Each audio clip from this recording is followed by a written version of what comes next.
Welcome back everyone, Jose21 Crisis here, and today we have a new episode of the Mendoza Career on F1 Challenge 9902.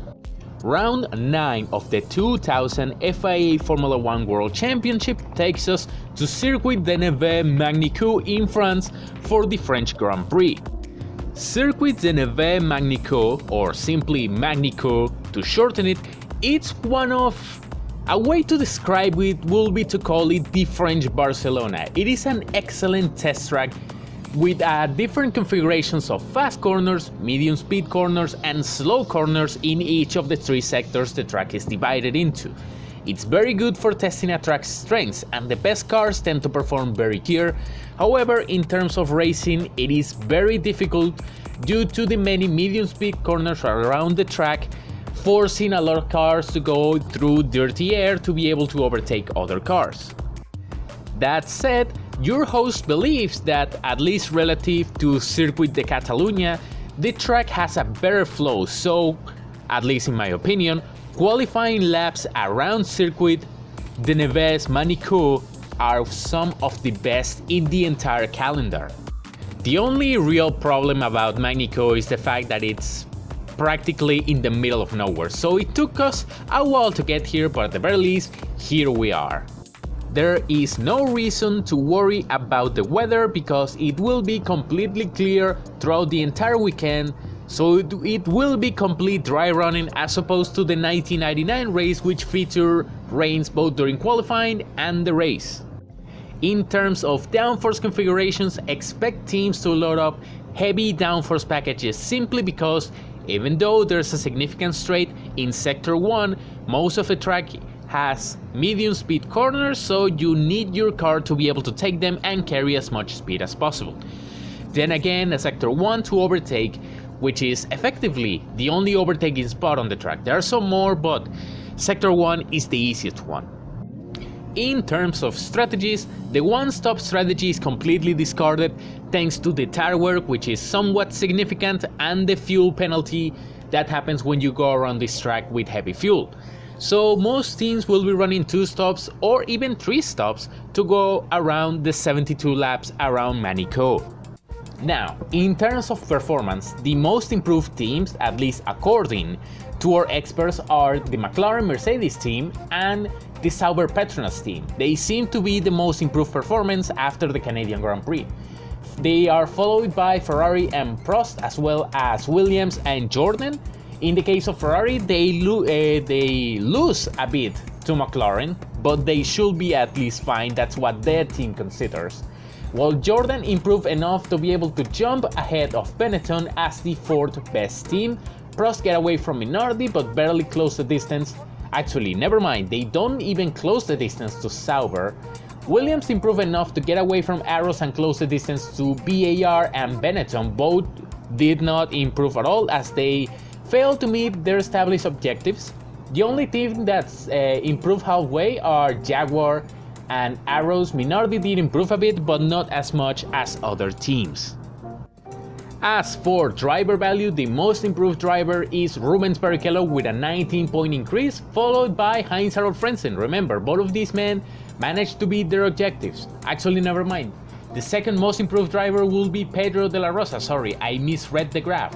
Jean Alesi, also significant improvement. Same with Jenson Button, who scored his first ever championship points. He could have improved more, but he already topped out at 100. Same with Alex Mendoza. He improved 1 point, but he already topped out. He could have improved more had he not been at 100. As for drivers who lost value, at least in our eyes, are drivers like Mika Häkkinen, Eddie Irvine, Ralf Schumacher, Alex Wurz, who failed to meet their objectives. They are still very well rated, well, maybe not so much Wurz, but Häkkinen, of course, is highly rated. Eddie Irvine, maybe not so much. These drivers definitely need to prove their worth because we're halfway around the year. They definitely want to get re-signed by their respective teams. At the very least, I think Mika Häkkinen, 2-time world champion, will be re-signed, but drivers like Wurz, Sonta, they definitely need to show they have what it takes to stay in Formula 1. And with the preliminaries done, let's get down there and see how qualifying went for everyone.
And it will be Michael Schumacher on pole position with a 1:11.99, the only driver to dip below the 1 minute 12 second mark. Second will be David Coulthard with a 12.0.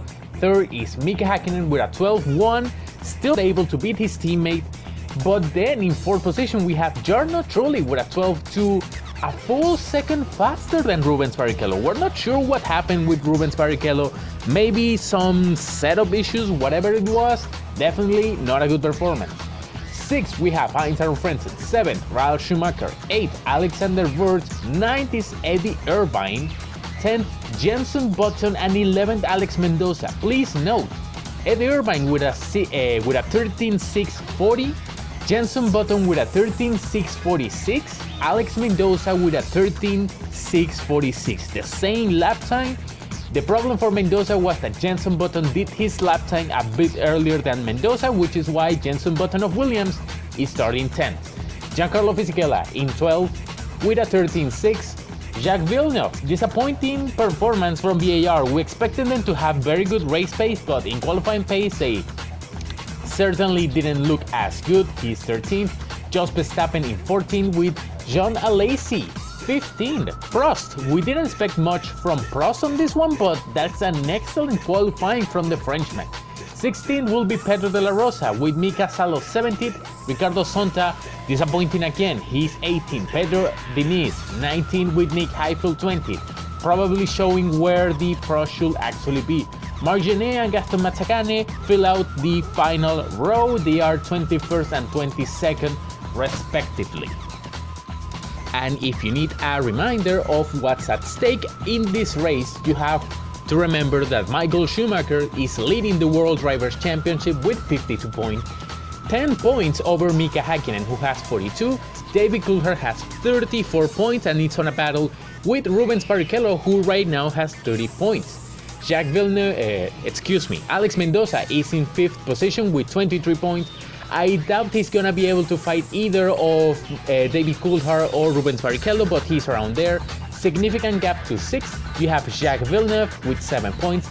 In 7th, Eddie Irvine with 5 points, tied with Heinz Harald Frentzen, who also has 5 points.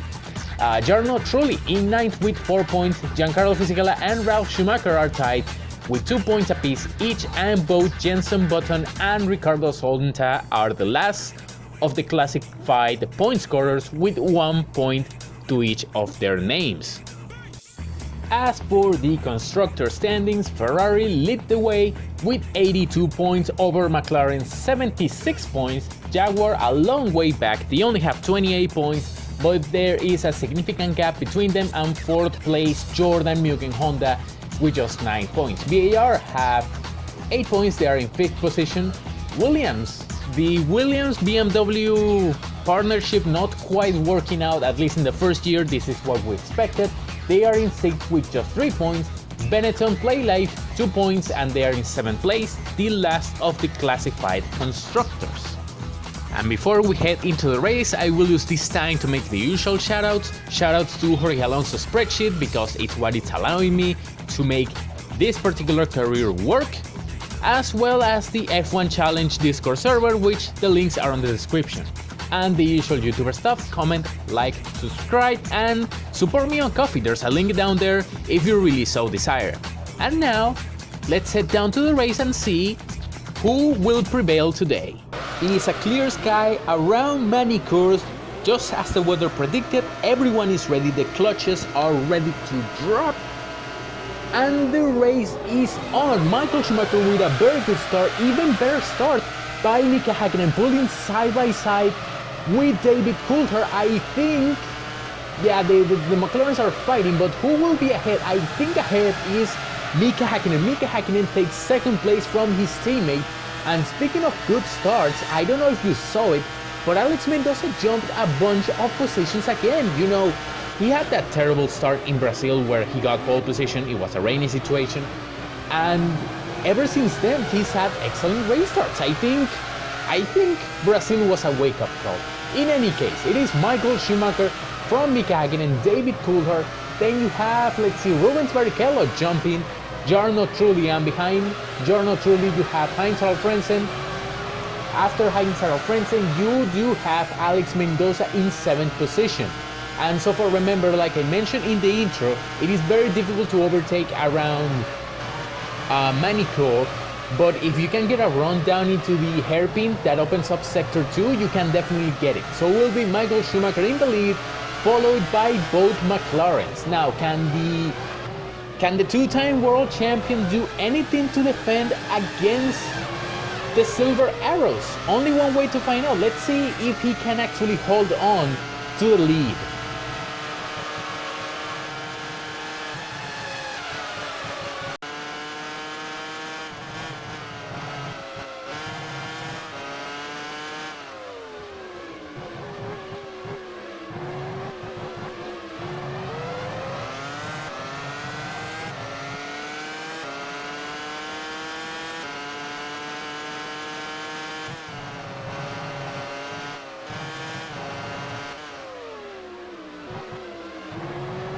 It looks like our simulation was right when they picked McLaren to be the fastest team on this track. Mika Häkkinen has been all over the back of Michael Schumacher for a few laps now, going for the move.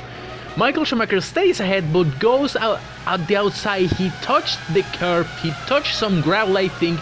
Mika Häkkinen side by side, yeah, he has it. Mika Häkkinen takes the lead of the French Grand Prix. Excellent move from the Finn, and now he's going to try to run away from Michael Schumacher. Can he do it? It's definitely not the norm to see that many overtakes around Magny Cours. Mendoza lunges at Frentzen, but I don't think he's gonna do it. As far as we've seen, Mendoza has gone for a low downforce configuration, which is why he's so close to Frentzen right now, taking advantage of sector 1. He's gonna go for the move. Plenty squeeze to Frentzen.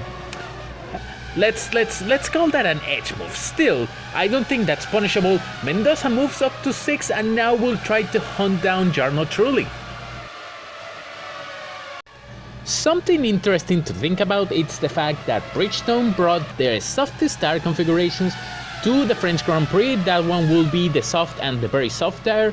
The reason for that is that tire wear was not expected to be as significant as other tracks, which ended up producing more tire wear than usual, excuse me. The thing with the soft and the very soft tire is that they overheat faster than other tires, and there's not much choice because, well, you need to go fast, so tire management is critical around this track. As of right now, I'm unsure of who is more disappointing, either Wurz and Benetton or Heidfeld and Prost, although I think Heidfeld moves the needle a bit for me because he loses a position to Alexander Wurz. First of all, I'm not sure what Alexander Wurz doing down here. Maybe he had an incident in the opening laps, but we did expect the Prost team to not be as effective around this track. Well, we did expect them to be effective. This is their test track after all, but We did expect him to be a bit better, and well, like I mentioned many times, it's very difficult. Nick Heidfeld has had a very difficult rookie season with an unreliable car. It's just been rough. That will be him out of the race, and I hope he does end up in a better place.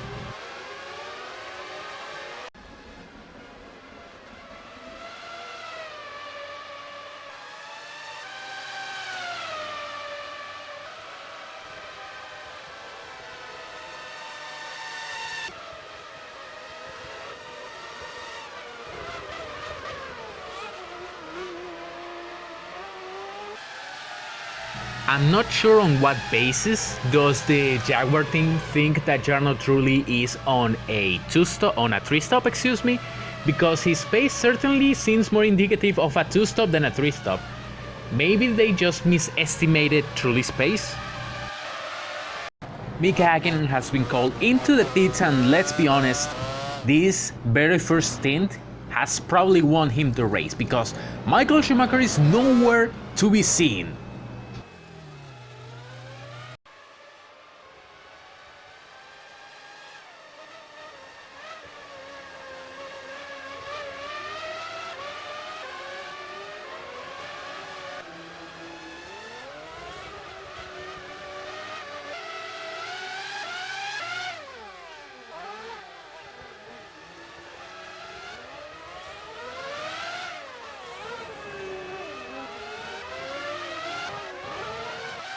Exactly as I told you previously, I'm not sure what kind of argument the Jaguar team had to consider that Jarno Trulli was on a 3-stop strategy. You also saw Ralf Schumacher coming in for his stop, but he's most certainly on a 2-stop. Even the length of that pit stop told you he's on a 2-stop. But now let's see what Alex Mendoza can do. Careful with the traffic there. Let's see what else Mendoza can do and if he can take 5th position on this stop.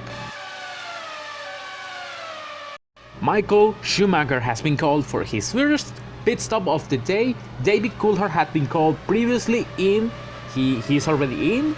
Now let's see if Michael Schumacher can actually take advantage of the fact that he was longer out on these tires, on this low fuel load, to be able to get a small enough, or well, a big enough gap to not be under threat from David Coulthard. Here is Mika Hakkinen easily going to take the lead of the race again. He is in complete control of this event and it is in his hands if he wins this race. But the question right now is who will finish second. It is between David Coulthard and Michael Schumacher. There goes Michael Schumacher out of the pits. Where exactly is David Coulthard? He should be going down the main straight right now as I speak. Where is he? There's Michael, there's Coulthard, and Michael Schumacher will retain second place, but Coulthard is right there.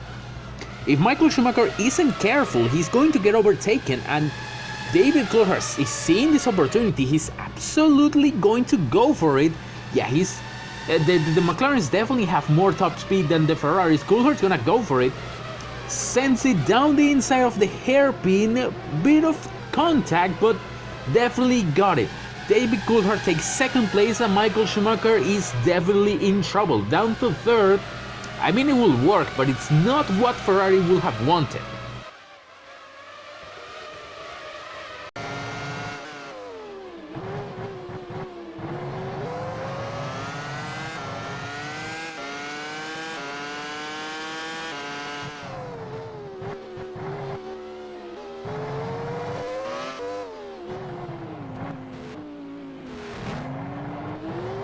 I'm definitely surprised he managed to stretch that stint as long as he did. 30 laps on his first stint, that's crazy.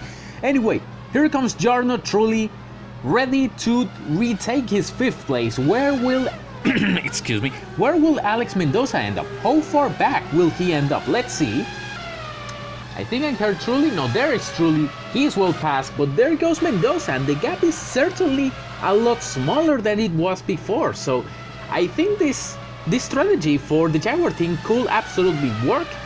A significant overcut, and now Mendoza has the fresher tires, so he could put some pressure on Trulli and get P5. So let's see if he can actually do it.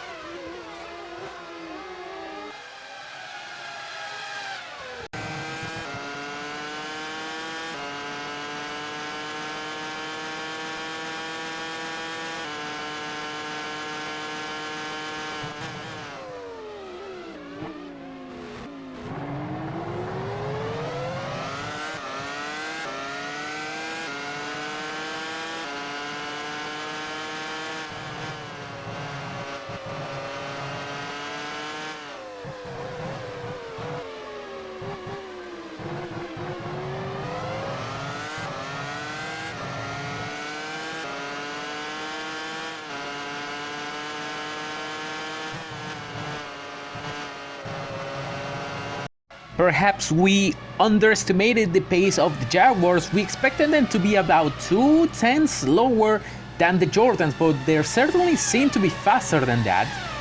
Mendoza definitely keeping up with Trulli. Again, the tire advantage playing a part there. Why is Jarno Trulli blocking that? And now he's messed up his line out of the hairpin, and Mendoza is going to go through. Mendoza up to P5.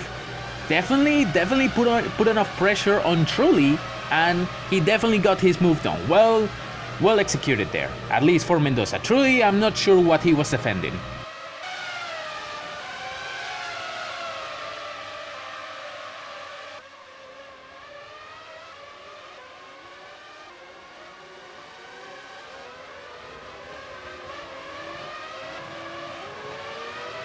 Here we are with Jacques Villeneuve, who certainly we place higher expectations on the BR team on this race simply because the race-based simulation expected a lot more, but it certainly did not expect a DNF out of them. There's not much you can do, even if your race is good, if you DNF. That will be Jacques Villeneuve out of the race. Their positioning was disappointing thanks to qualifying, and now the race is gonna be even more disappointing since he's out of it. Minardi is having a typical Minardi season and a typical Minardi race, not being able to fight the midfield. Oh, that's an issue. That will be a big issue. That's Marc Genet. Marc Genet had an engine failure. That will be him out of the race. That will be disappointing for the little Italian team, but even more concerning for Jaguar. Remember, Minardi is running Ford engines similar to the ones used by them in the previous year, and seeing an engine failure might scare the current Jaguar team. They will need to be careful.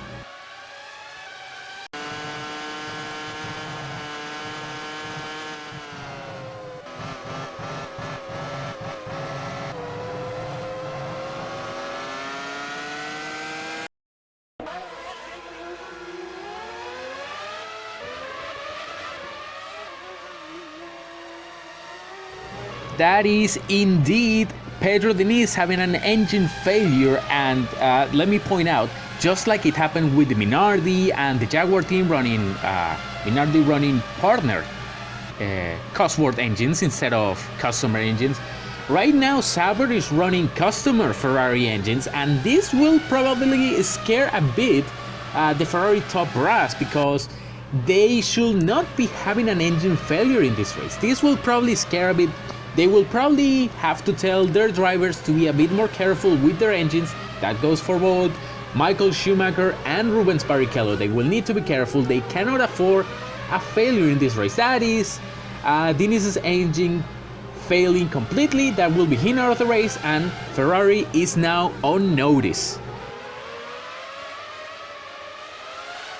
David Coulthard getting called in for his final pit stop of the day might raise optimism in the Ferrari pit wall, but considering the gap David Coulthard built to Michael Schumacher, it might be a bit damp because of that.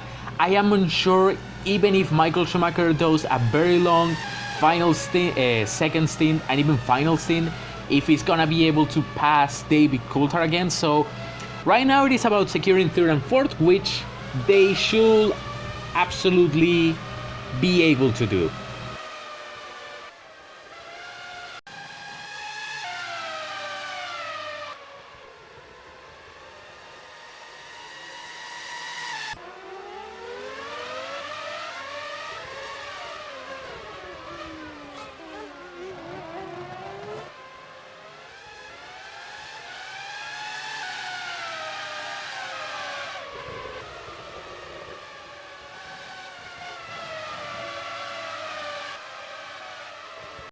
I think this will be music to Mendoza's ears. Jarno Trulli has been called into the pits, so he will be coming before Mendoza. This is excellent news for him.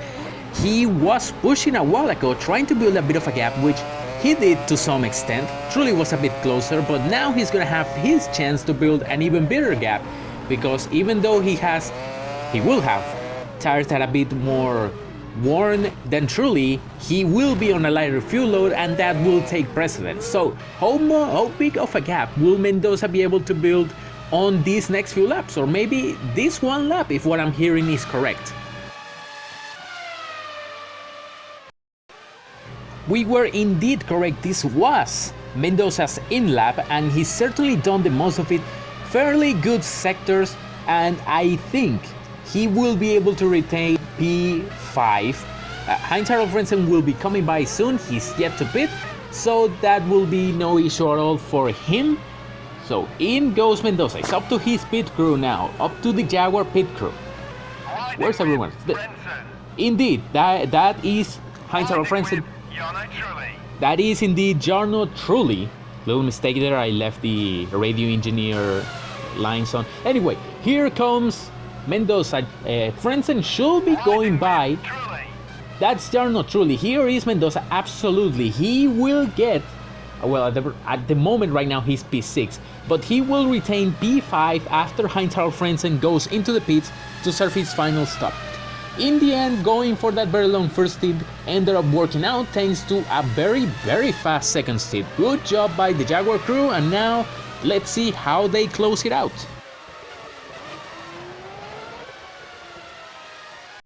I will be honest, I am a bit disappointed in the performance of the Ferrari team. Michael Schumacher is about to go for his final stop of the day, but they should have been fighting the McLaren team, but they didn't pose much of a threat. Michael Schumacher got that impressive pole, but after that he got swallowed up by Mika Hakkinen and David Coulthard, who we see right here, and he will, I gotta say, David Coulthard will retake, dang it, his second place, while Michael Schumacher, yes, that one, will keep third place. Rubens Barrichello is fourth, and I think that's how this race will end. We most certainly will have to double check our calculations for future Grand Prix, because let me tell you, the Jaguar team was not as slow. They were 9th, but then again it's just 2 tenths behind BAR and Jordan and those teams, and that could be a big issue for the Jaguar team. That will be Eddie Irvine out of the race. That Cosworth engine has gone off. Yeah, there's a lot of smoke there. That engine is completely fried. That will be Eddie Irvine out of this event.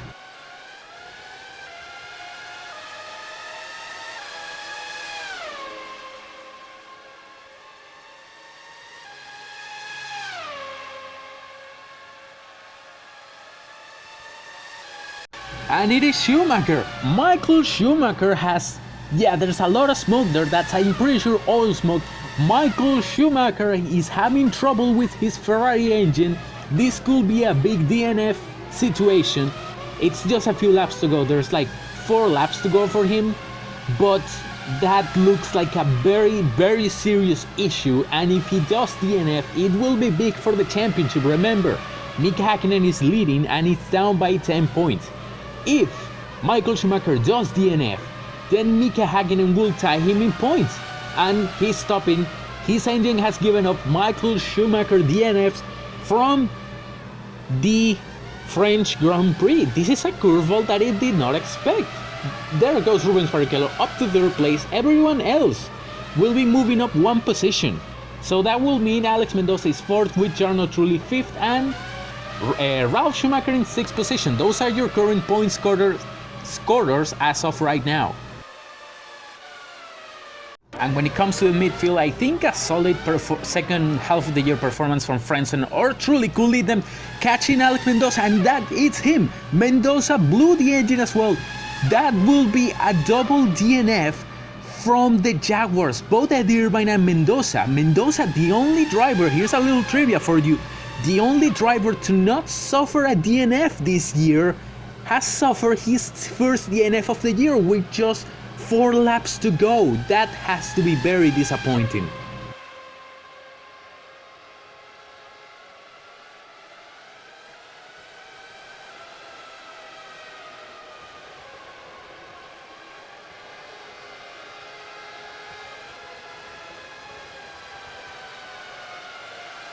The wonders of Formula 1 racing.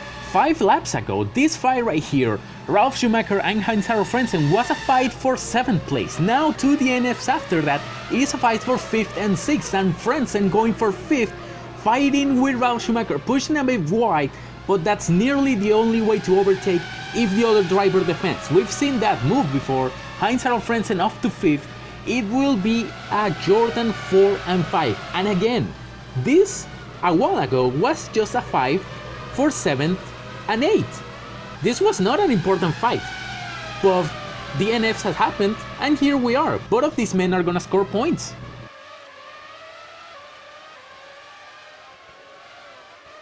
Mika Häkkinen needed a dominant performance, an excellent performance, to be able to keep in range of Michael Schumacher for the World Drivers' Championship, and he got the best possible result. Mika Häkkinen wins the 2000 French Grand Prix and will tie Michael Schumacher at the top of the World Drivers' Championship. Second place will be his teammate.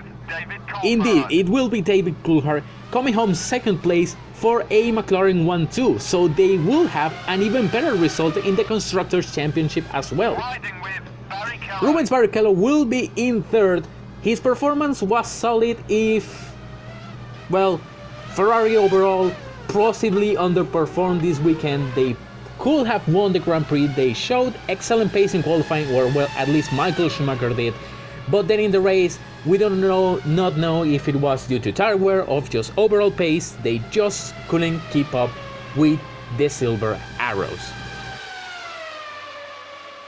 So it will be Mika Häkkinen winning the French Grand Prix, while David Coulthard, his teammate, finishes second for a McLaren 1-2. The only silver lining for Ferrari will be Rubens Barrichello's third place.